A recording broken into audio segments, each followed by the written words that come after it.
Welcome to the Gay Buddhist Forum, where teachers from all schools of Buddhism offer their perspectives on the Dharma and its application in modern times, especially for LGBTQI audiences. These talks are offered freely to the world and made possible by appreciative listeners. If you would like to support our efforts to share the Dharma with underserved audiences, please visit gaybuddhist.org. There you can donate, find a list of upcoming speakers, or enjoy many hundreds of these recorded talks dating back to 1996.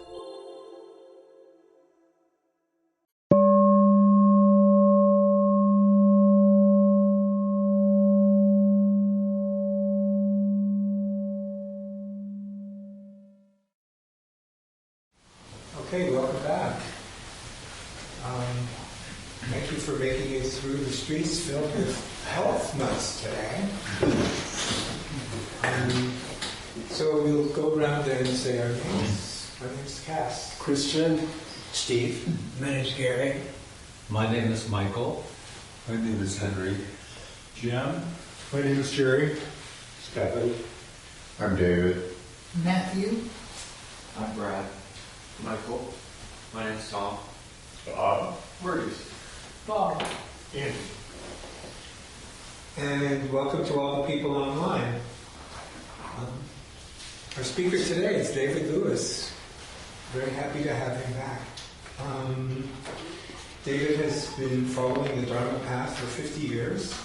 He has a degree in comparative religious studies and is a graduate of Spirit Rock Meditation Center's Advanced Practitioners Program. David shares the Dharma at several Sanghas, including Mission Dharma, Insight Upper Market, and the Gay Buddhist Fellowship in San Francisco. That's us. And here we are. Turn it to you. Thank you.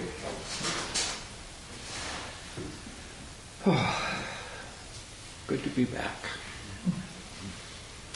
In Buddhist communities or Buddhist events, sometimes, it's kind of a popular thing to do a poll of attendees and asking them what brought them to the Dharma, or Dhamma in Pali. Dharma is Sanskrit, Dhamma is Pali. And the consensus is almost always the same, is that most people are drawn to the Dhamma by suffering. It's always a useful exercise because it reminds people that they aren't alone, that we all suffer and seek freedom from it. And freedom from suffering is one of the enticements of Buddhism. And while it's true for me today that I'm seeking freedom from suffering, I wasn't initially drawn to the Dhamma by that. As a teenager, I was obsessed with the nature of things, like a lot of teenagers. I wanted to seek out the truth. I wanted to understand what was universal and true. I was educated in the 60s and 70s, like some of you, when we were discovering that a lot of traditional assumptions about things, like manifest destiny and American exceptionalism, simply weren't true. And the religious practices of some of our parents didn't seem particularly meaningful to us. So I was drawn to the study of religion and philosophy fairly early on, and was particularly interested in something called the perennial philosophy back then, which held that most wisdom traditions shared a universal message, starting with the Golden Rule. When I majored in comparative religion in college, most of my professors were Christian or Jewish. But when I was introduced to Eastern religions, and especially Buddhism and Taoism, I found my niche. I was delighted to discover that the Buddha was not a philosopher, nor did he set out to find the meaning of life. He was just a curious guy who, like me, wanted to know the nature of things, including the nature of human suffering. He was primarily interested in how things, including the human mind, how things work. So he set out on a path of discovery and then generously shared his knowledge for the next 40 years promising that anyone could accomplish what he had accomplished if they followed a similar path. As Marcel Proust discovered on his own, the real voyage of discovery consists not in seeking new landscapes, but in seeing with new eyes. Buddha Dharma is all about seeing clearly. Throughout his teachings, the Buddha stressed that true wisdom comes from within, not from outside ourselves. The Buddha advised, "Be islands unto yourselves, refuges unto yourselves. Seek no external refuge. With the Dhamma as your island, the Dhamma as your refuge, seeking no other refuge." So in that admonition, the Buddha included himself. In his final talk, given from his deathbed, he repeated that advice, saying, "I was only able to point the way to you. Be a lamp unto yourself. Be a refuge unto yourself. Take yourself to no external refuge." So this week's talk, I'd like to explore this idea of refuge. When we talk about taking refuge in this practice, we generally refer to what's called the triple gem. Refuge in the Buddha, in the Dhamma, and in the Sangha. When we take refuge in the Buddha, we're referring not only to the example of the Buddha himself, but also our own capacity to wake up, our own capacity to be a Buddha. When we take refuge in the Sangha, we're acknowledging that waking up, that walking this path is easier with the support of friends and teachers. Many of you have noted that it's easier to meditate in a group than on our own.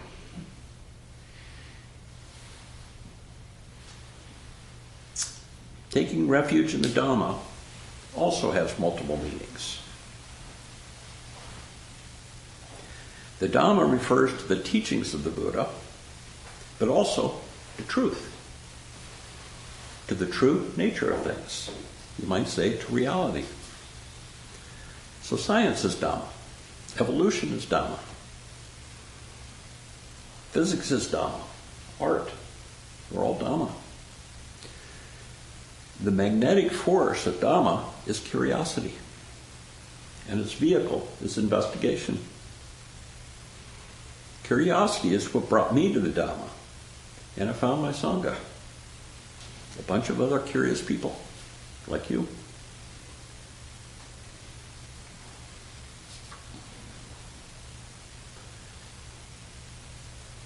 Early on in my professional career, I worked for a short time, a couple of years, as a reference librarian. It was my favorite job of all time. I was trained to use verified sources to answer just about any question that was asked of me. I was in heaven. I just sat at a desk and waited for people to ask me questions. Any question. Then I'd go to work.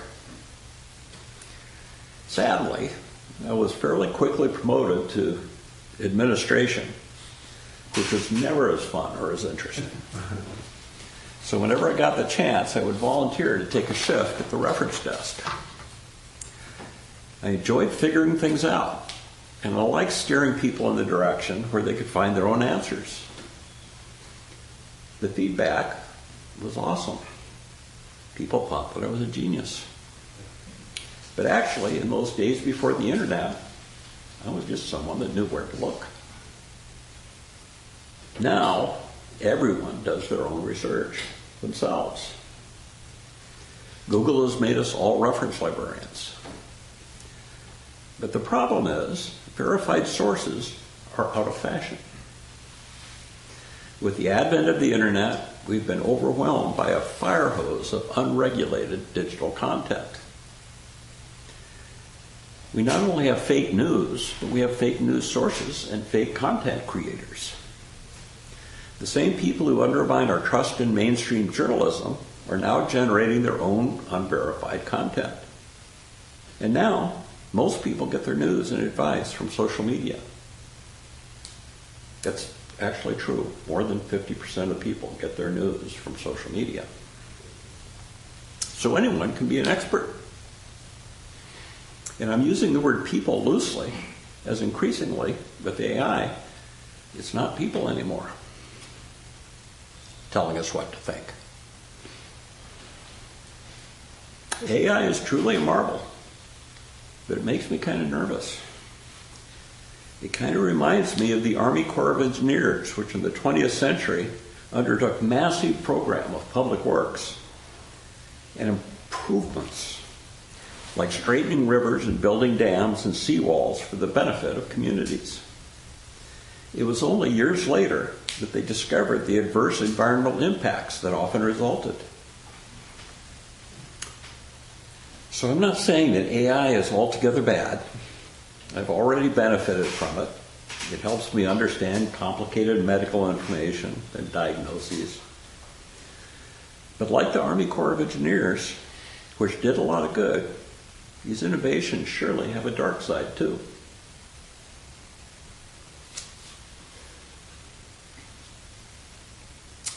So these reflections, things I've been reading in the news, including a couple more dams coming down in California that were built way back when, are what inspired this talk.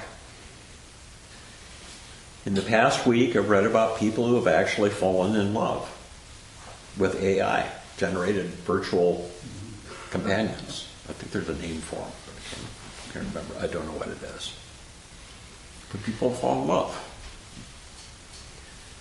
to the detriment of real relationships in their everyday lives.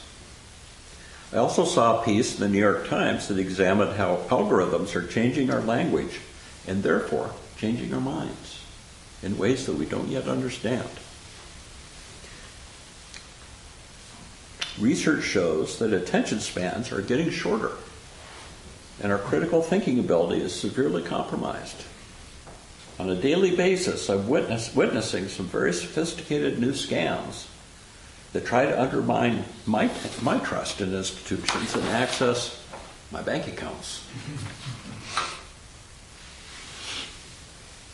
And when we see regular reports about political information, often internationally implanted, often by foreign influencers with an agenda, so you would undoubtedly have your own stories about misinformation and misdirection. And when did influencer become a job description anyway?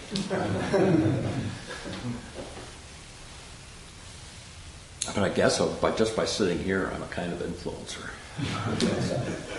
I'm not owning that label. So how do we know, what I'm getting at is, how do we know what's actually true? How do we know what is true and who we should trust? It's deeply unsettling. Our attention itself has become a commodity. And from a corporate and political point of view, perhaps the most valuable commodity. We're being commodified and manipulated largely without our consent. This is how Veronica Roth put it in a New York Times column last week. She said, "I don't know about you, but for me, lately, it often feels like reality is slowly disintegrating. I don't know if images are real or AI generated. I can't always tell if the accounts interacting with mine online are humans or bots. I watch people in power obfuscate, posture, and deceive. And that's just an average Wednesday in America." So it's no wonder to me that 25% of Americans receive mental health diagnoses every year. And that doesn't include the undiagnosed. Stress, anxiety, depression, drug addiction are all at an all-time high. And psychologists are increasingly warning us about the loneliness and disconnection that our dependence on devices can foster. Maybe they're right. Maybe they're not. I don't know. I'm not an authority. All I know is that I'm often confused and stressed. And I don't even participate in social media. Stress, of course, is one translation of the Pali word dukkha, which is also often translated, more often translated, as suffering. Both are accurate, but I prefer to translate dukkha, which is the Buddhist First Noble Truth, as unreliability. Life is unreliable, and the world around us is unreliable. No wonder we're stressed. That was true in the Buddha's time 2,600 years ago, as it is even more true now. But the remedy is the same. The Buddha advised us to take refuge in the Dhamma when we're feeling overwhelmed. Take refuge in truth, in reality, which is not a cognitive thing. It's not a belief, but rather grounded in our direct experience of the world through our six sense doors.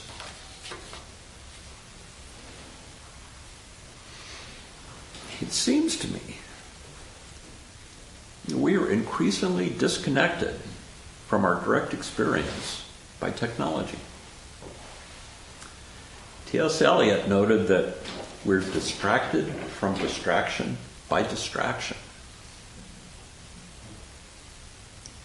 And that was before mass media. T.S. Eliot said that. We're distracted from distraction by distraction.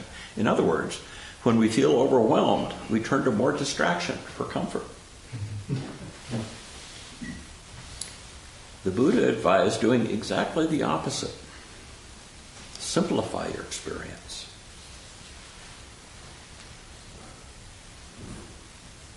Take refuge in the breath, the feeling of your feet on the ground. Let thoughts come and go without engaging with them. Relax. Do less.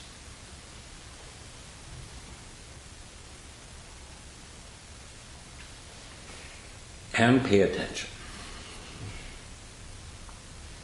Our own attention is something we should own. No one has a right to appropriate our attention. Sam Harris points out that it's how we pay attention to the present moment which largely determines the quality of our lives.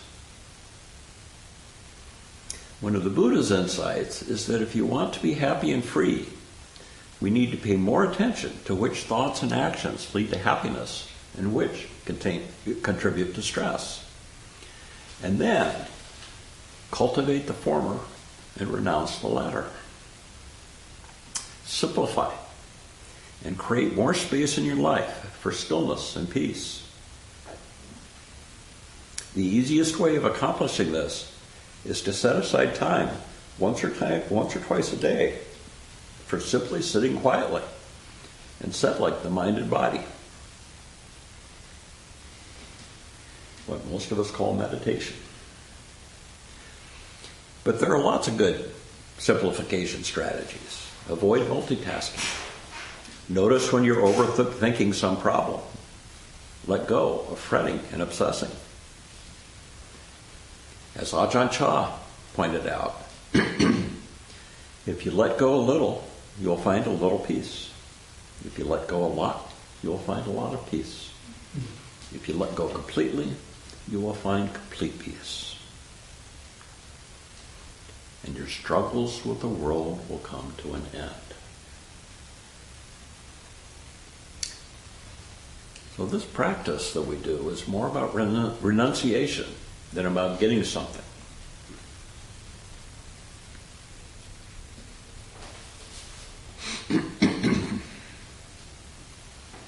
If you're new to this practice,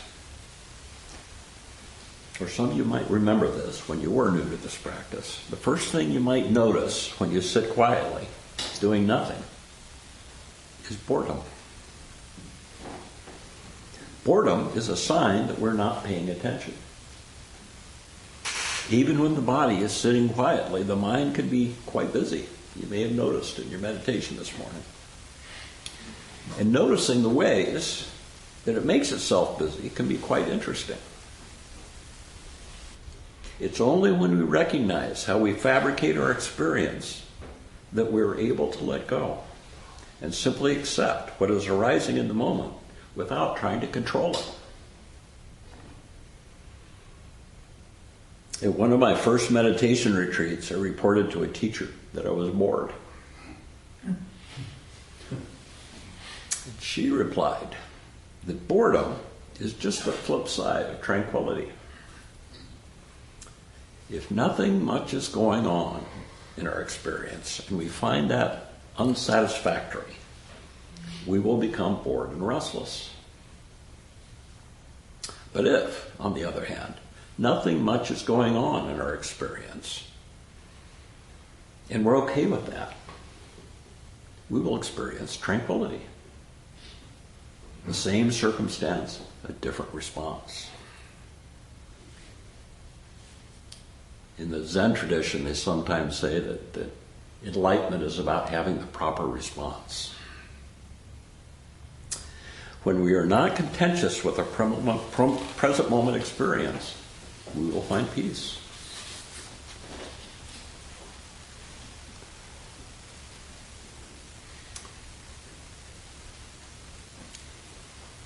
So freedom comes with simplicity and non-contention.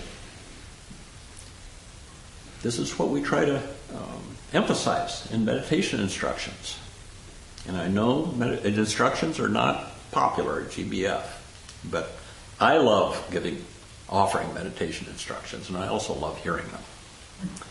I never get tired of being reminded to relax and let go.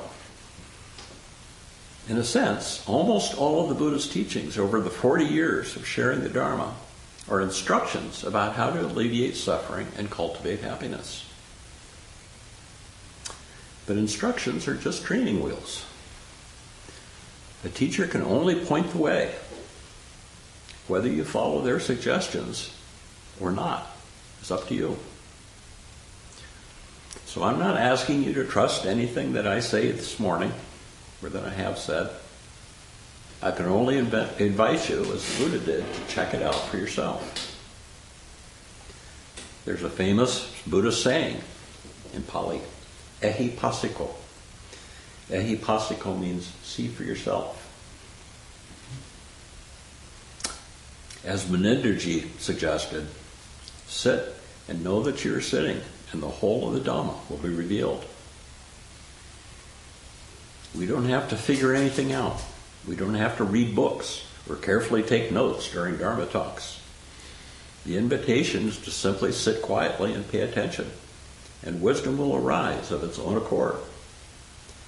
In Pali, this is called satipana, the wisdom that arises out of peaceful quiet. Yongey Mingya Rinpoche reminds us that all we are looking for in life is right here in the present moment.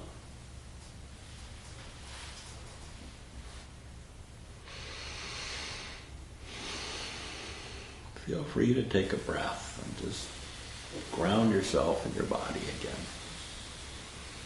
Don't let me pull you away too much. I don't know about you, but in these crazy times, I feel like taking refuge in the Dhamma, in the here and now, is about the only thing that's keeping me sane. My practice includes sitting twice a day, attending Sangha once a week, and hanging out with like-minded Dharma friends whenever possible. But most importantly of late, it's remembering to drop into the present moment as often as possible during the course of the day. Sometimes that simply consists of taking a deep breath like we just did and letting go for a moment, grounding myself once again in the here and now. The more you do that, the more you practice those mini moments, the easier they get. Every one of these micro moments of waking up generates relief and often joy, no matter what the maelstrom I find myself in the middle of. Gary Snyder, the poet and Zen Buddhist, said, "Meditation is not just a rest or retreat from the turmoil of the stream or the impurity of the world. It's a way of being the stream, so that one can be at home both in the whitewater and the eddies." And regarding all that misinformation and distraction that we are subjected to, you can learn to take it with a grain of salt. I just listened to an interview with a psychiatrist and Dharma practitioner, Mark Epstein, who observed that everything appears more real than it actually is. He went on to quote the Diamond Sutta's most famous verse. "Thus shall you think of all this fleeting world, a star at dawn, a bubble in the stream, a flash of lightning in a summer cloud, a flickering lamp, a phantom, and a dream." That's how we should be looking at life. So it's hard to follow that verse, which is, I just think, one of the most beautiful verses in Buddhist literature. It's hard to follow that with anything any more profound. So I'd best quit while I'm ahead. In any case, I'm interested, as always, in what you think. What's the wisdom of the Sangha? So thank you for your kind attention.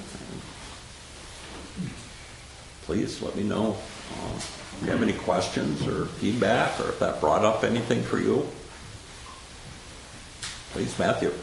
Hi. Thank you for your talk. Just what I need to hear. And as a teacher who began teaching in 2000, I experienced firsthand the diminishing attention span of my students. And also, so I just wanted to say that. Also, lately, when I think about the state that the United States is in right now, I keep on thinking about two, coming from the world of science fiction, two 1950s. One is a Twilight Zone episode, and the other one is a film. The Twilight episode is called Monsters Are Due on Maple Street. And what happens is a wonderful little suburban neighborhood that suddenly strange things start happening, and people become suspicious and distrusting, and then in the end, they're running, screaming, afraid of each other, firing, shooting, and everything. And then it pulls back, and there are two aliens who have decided this is the best way to conquer the human race is by sowing distrust and suspicion. So I see that happening with this whole fake news, AI thing. And then the other is the film Forbidden Planet, which supposedly, I guess it was more to give it a little cachet or a little, make it a little bit special. It's supposed to be inspired by Shakespeare's The Tempest. But it tells, you find out in the film that the Krell who lived on this planet and no longer exist, but have left this huge kind of generators and machinery.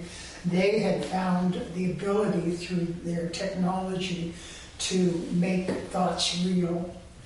Unfortunately, they did not have the emotional maturity to have that power, and eventually killed each other off just by their thoughts. So on that bright note, but that's what I kind of feel that our information technology this kind of epidemic of loneliness and bullying, and it just seems to me that that we just we're not as strong emotionally, don't have that kind of emotional maturity to handle this technology. So. Wow. And we don't have the attention span. It's just that's why I think meditation is such a really powerful antidote to that. But I'm kind of afraid. I haven't heard. I don't know. I don't know much about this, but I just kind of have this reluctance to the back of my mind. I'm kind of afraid that meditation's getting harder for people because sitting still and being quiet is harder for people. I taught briefly a beginning meditation class for college students at USF, and the first day they all walked in with their young students walked in with their phones in their hands, and I said, okay, let's all turn off our phones, and it's like a third of the people walked out of the room. And everybody else just looked really uncomfortable. And so I said, okay, today we're going to be mindful of what it feels like to turn off our phones. Only for 60 seconds. And they could do that. And so that's kind of where we started working from. So that's what I'm talking about.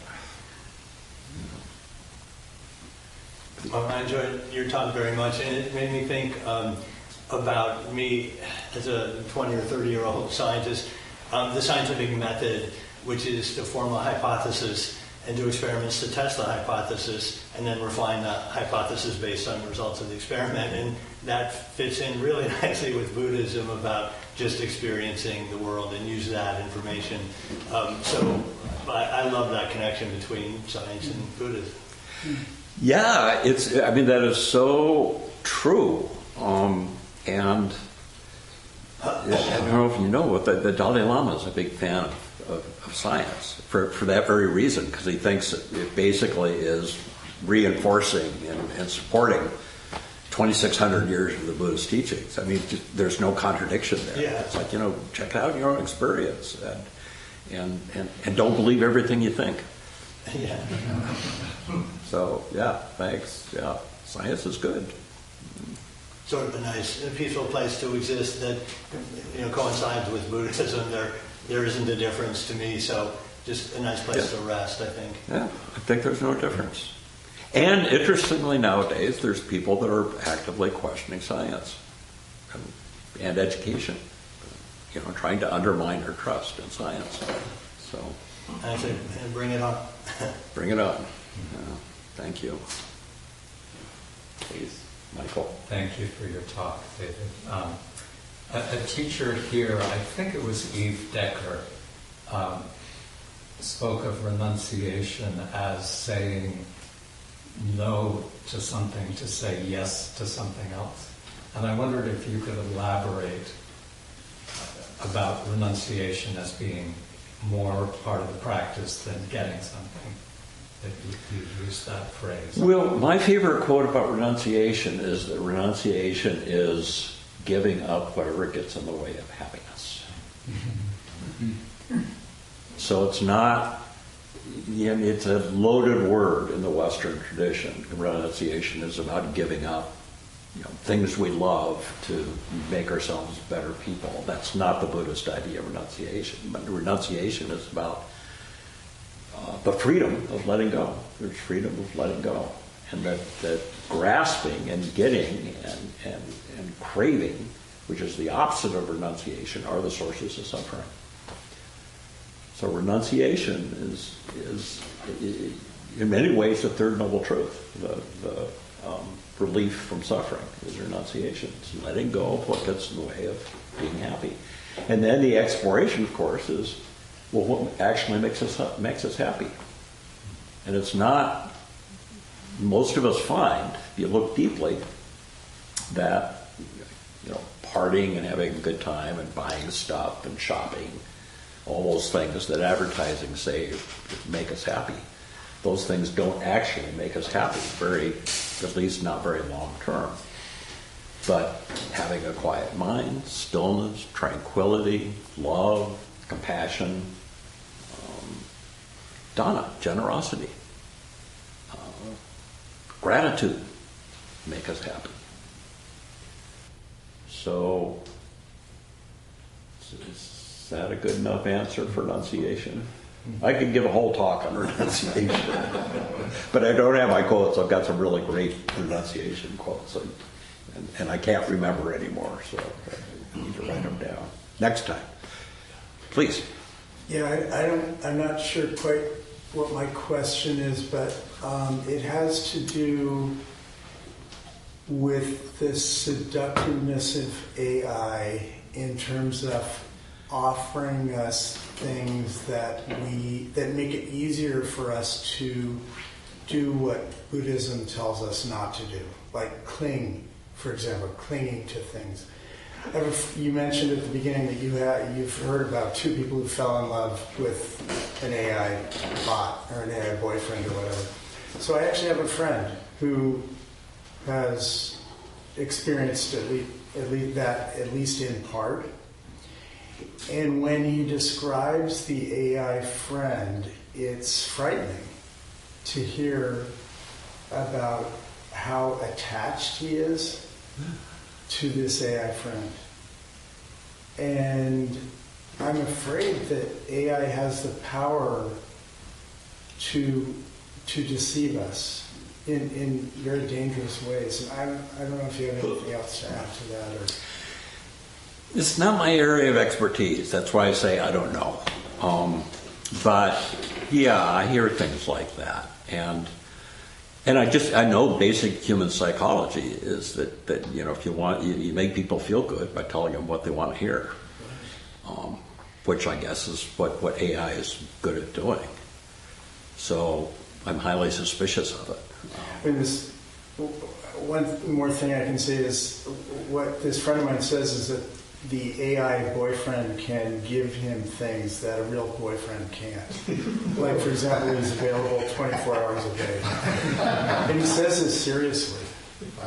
He can, if he's worried about something at night, he can get in touch with his AI boyfriend and ask for advice or, whatever. And it's, to me, it's frightening. Well, I got a dog that I use that for. They are always available. He's very agreeable. Yeah, it's unsettling, but kind of the point of that I'm trying to bring up this morning is that in the face of all of that, grounding ourselves in reality as often as we possibly can during the day. And reality can only be experienced from a Buddhist psychology point of view. Reality can only be experienced through our six senses. It's not an intellectual concept. Thinking is usually about the future or the past. So, if you're thinking about things, chances are you aren't grounded in the moment. Reality is just here and now. It's incredibly simple, and so simple that we don't trust it. But you can check that out in your own experience, in your own meditation practice. I think it's a radical act to sit quietly and do nothing for a half an hour, 45 minutes, an hour a day. I just can't think of a more subversive, radical act in this day and age. Please. Thank you for your talk, but your comment just now, when you're sitting there and thinking nothing but truth come to mind, way before I knew anything about Buddhism or any of this stuff, I discovered recently that I wrote down the truths or experiences I was thinking about at the time. In particular, most of this was about relationship with parents.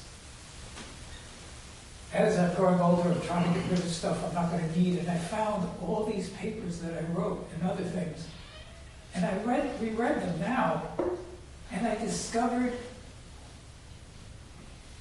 how much I learned about myself, who I am now, based on what I wrote 30, 40 years ago on these papers about these relationships.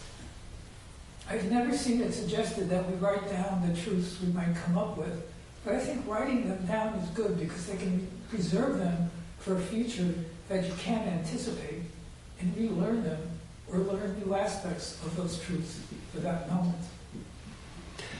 Yeah, well, that's the law of karma. We're the beings that we started out to be, and there's a direct connection between then and now. And there's also one of my favorite stories about the Buddha is he didn't write it down, but he had a flashback. Actually, this is right around the time of his enlightenment. It was a profound insight experience that the Buddha had. He remembered being a small child, and his father took him on out to some agricultural ritual that was being done, like we would call it a county fair or something. And his father took him along, and just kind of propped him up underneath the tree, and went about his business, and nothing much happened.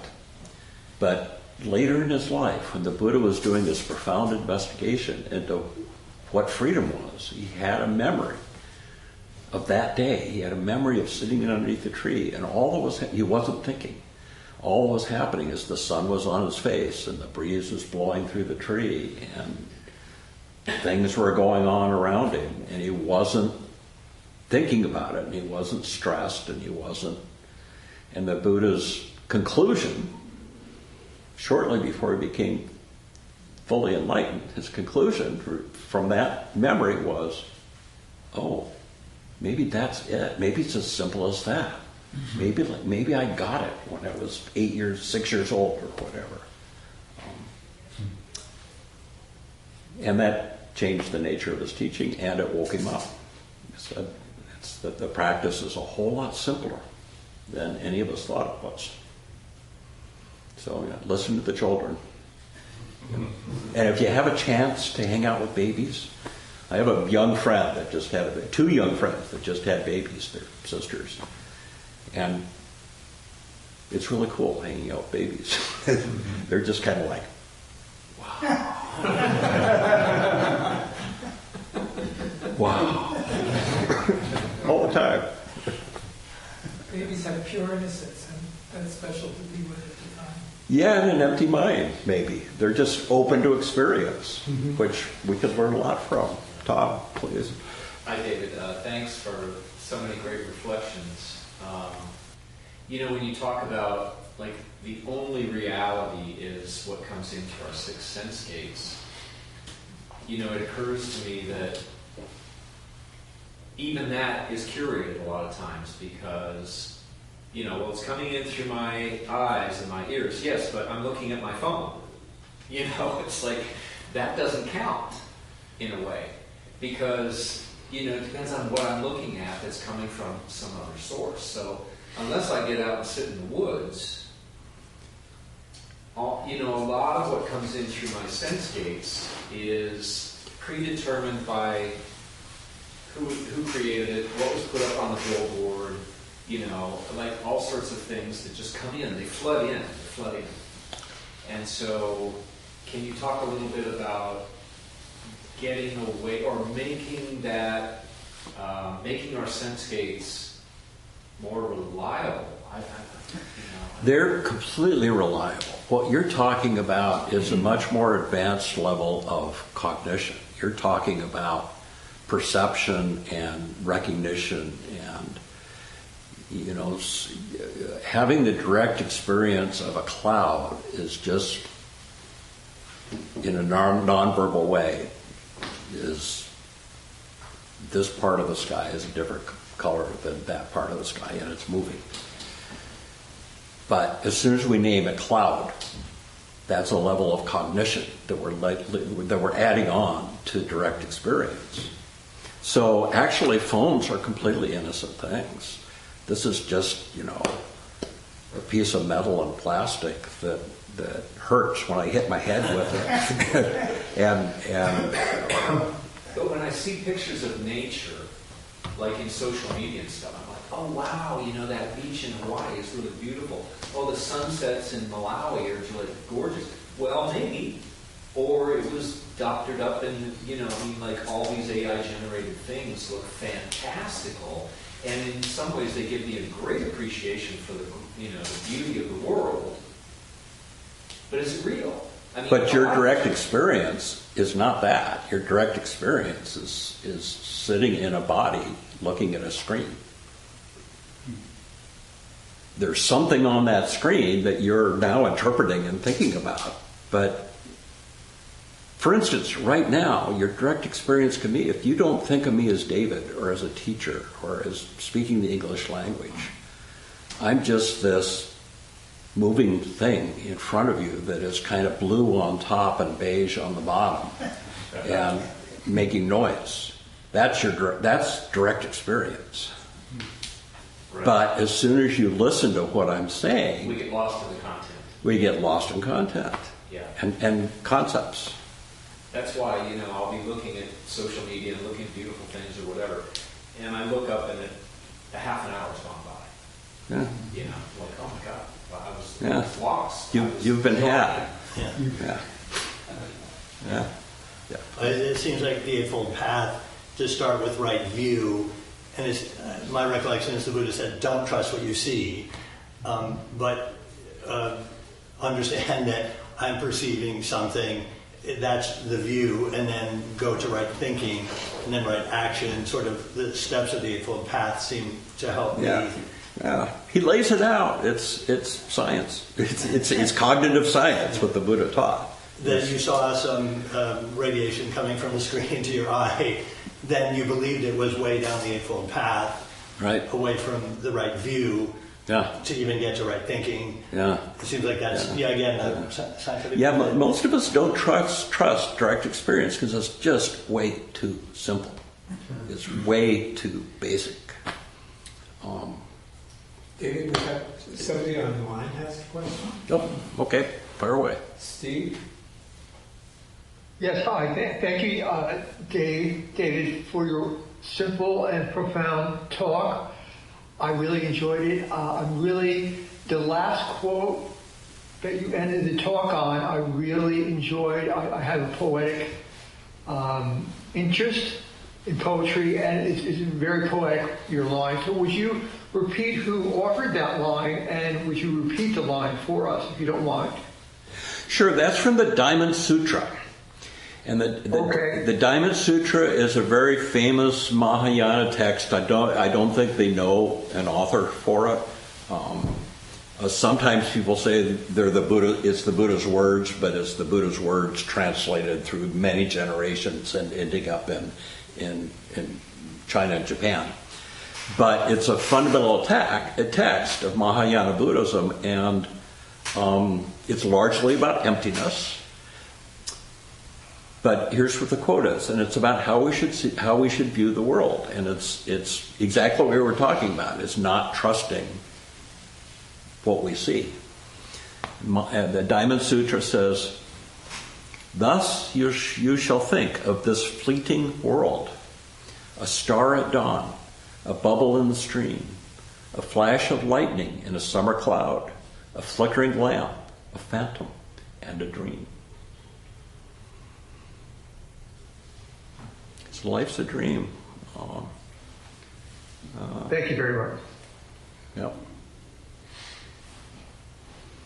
God, it reminds me of a time that I was hanging out with Jack Kornfield. He was teaching a children's group, a family Sangha group in Spirit Rock, and he taught them the round song, "Row, row, row your boat gently down the stream, merrily, merrily, merrily, merrily.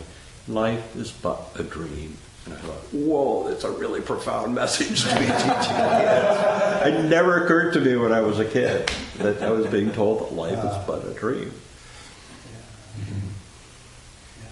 Somebody had their hand up. David.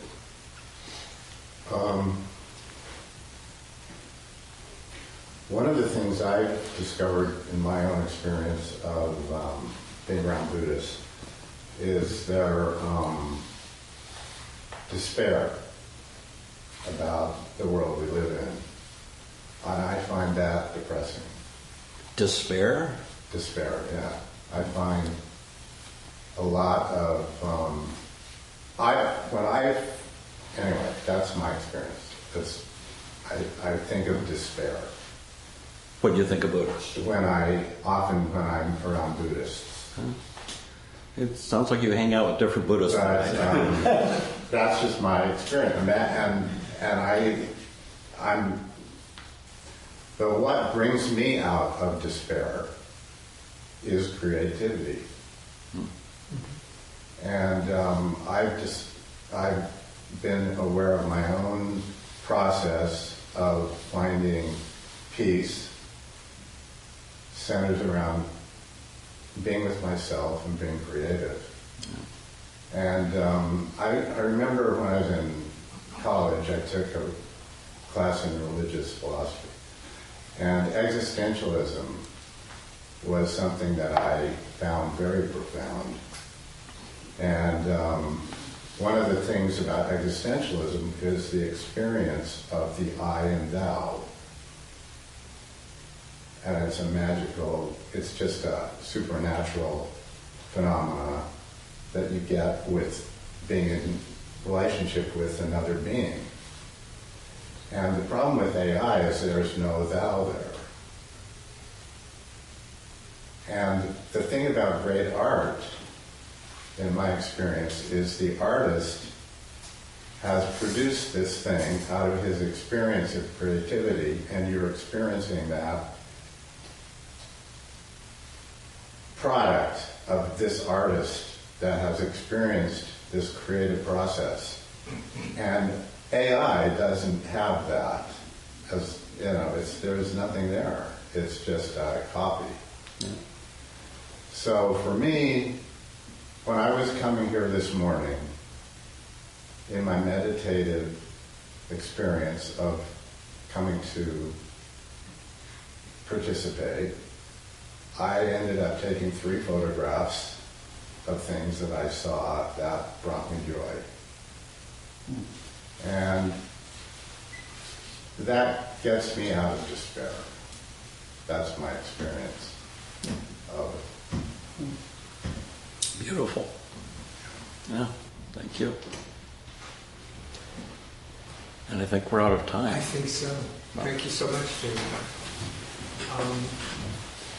So next week our speaker will be Gary Ost, retired Episcopal priest and member of our Sangha. Do we have a host today? Yes, you do. Yay! Welcome, everyone. Please stay and enjoy the company of the Sangha. There are refreshments and hot water for tea and some treats. If you use a cup, just leave it in the sink and I'll take care of it. I'll be going around with the Dharma bowl to accept contributions to cover our expenses. Your generosity is appreciated. And donations in the range of $10 to $20 help the Sangha meet its expenses. These include honorarium for our speakers, rent for this beautiful center, and monthly dinners we prepare for Larkin Street Youth Services, which should be happening in August, I believe, right? And last, our quarterly newsletter, mostly mailed to people in prison. There's a newcomer sign-up sheet on the credenza. If you wish to be included and receive our Sangha membership directly, please sign up. And finally, some members go out for lunch after the meeting. Everyone is welcome. The group meets at the front door at around 12:30. And people online can donate at gaybuddhist.org, and also could make donations to Community Thrift and name GBF as the beneficiary of your donations. Registration is now open for our fall retreat, which will take place on September 27th, 28th, and 29th. So 3 days, yes. And the teacher for that is J.D. Doyle. It'll be at the Land of Medicine Buddha So yeah, you can register online for that now.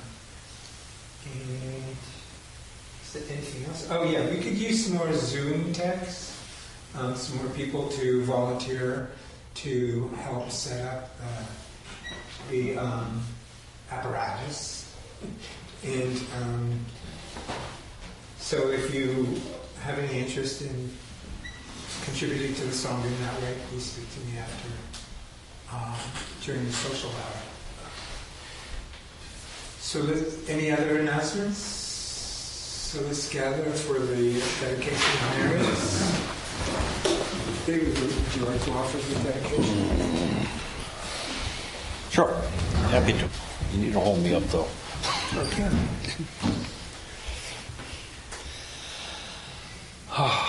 In the same way that we all want to be happy and at peace and without despair, that's what we wish for all other beings. Not only just those we love and come in contact with, but all beings everywhere. May all beings be safe from danger and harm. May they be healthy in body and mind. May they live with peace and ease and be free of suffering. May it be so.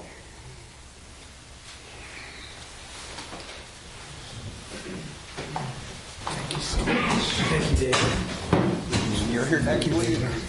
Yeah, that's what I came to do. Stroke it up for you. Great.